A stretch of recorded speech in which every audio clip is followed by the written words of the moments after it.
know if Jess ever thought about running away from home again. Probably not, because I'm sure she knew that it just talked her out of it. Fast forward to today. Jess and I still have that same relationship. Jess always seems to know, even if we are simply texting each other, how I'm feeling and if there's something wrong. It's a trait that Jess has always had, and I'm sure everyone in our family would agree that she is our family barometer. You cannot, and should not, try to hide how you are feeling, or what you are thinking from her. Because she's already sensed that something is up, and you won't be able to hide it for long. That's for you, Brad. I'm well aware of this. She is definitely the family communicator, and has assumed the responsibility for keeping us all informed about what is going on.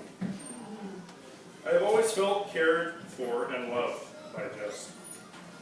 Well, except for this one time. I had convinced Mom and Dad to let me attend Jess's first big high school party. It was a New Year's party that Jess was hosting at our house in Longview.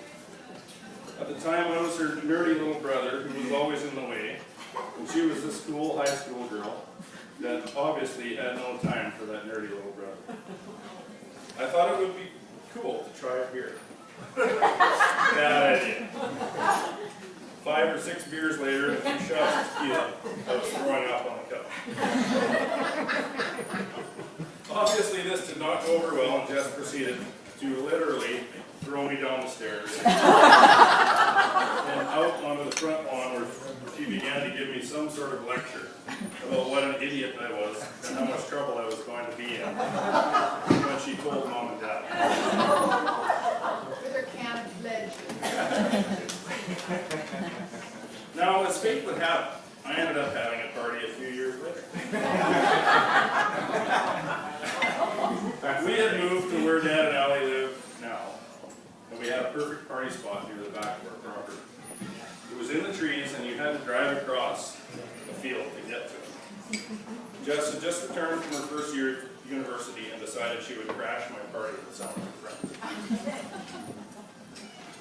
She thought whiskey was good. Even better if you just drank it straight out of the bottle. Better yet, why not drink the whole bottle?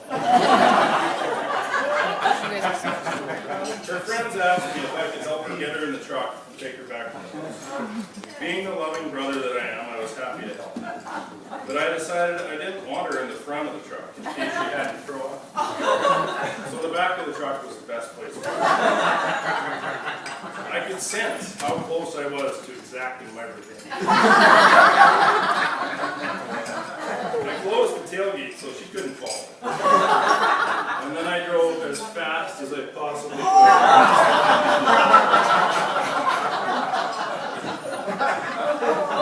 I laughed out loud to myself as I watched her hang on for dear life.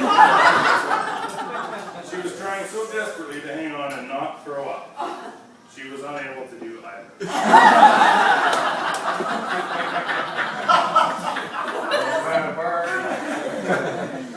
Since then, Jess and I have grown to be very good friends, and I truly value that.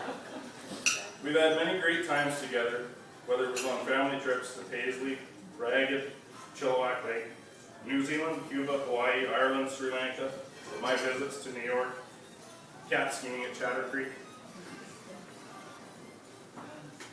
running marathons, and competing in the tough market.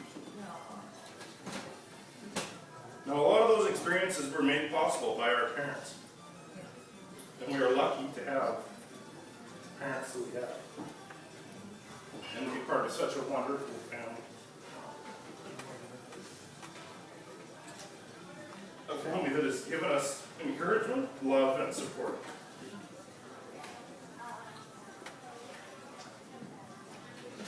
We can't thank everyone in this room enough for the support and love the past few years, especially.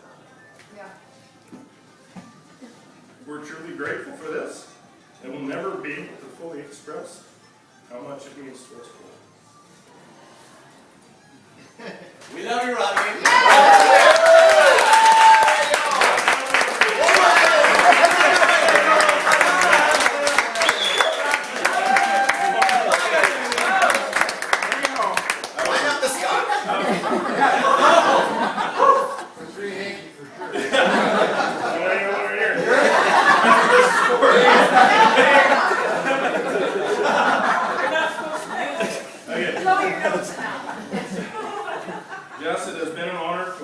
go from the little town of Longview, Alberta to the bright lights of the Big Apple and succeed the way you have.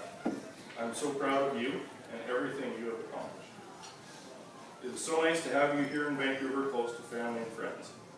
It turned out to be a very wise choice as you ended up meeting the love of your life while buying some fruit. Even if Mom had said it. She still claims she did. She's sticking to that story. All right. Brian, thank you for noticing Jess that day and for realizing how great he truly is.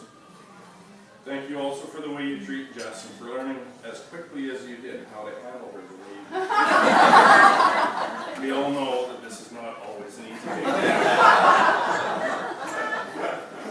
I look forward to spending more time with you, whether that time is spent on horseback exploring the foothills of Alberta, looking for that elusive bull elk, or whether it's on a boat in the ocean, cigars in hand, fishing for the crafty taggy. Congratulations to you both, and I can't wait to fulfill my duties tomorrow as the man of honor and watch the two of you make it official.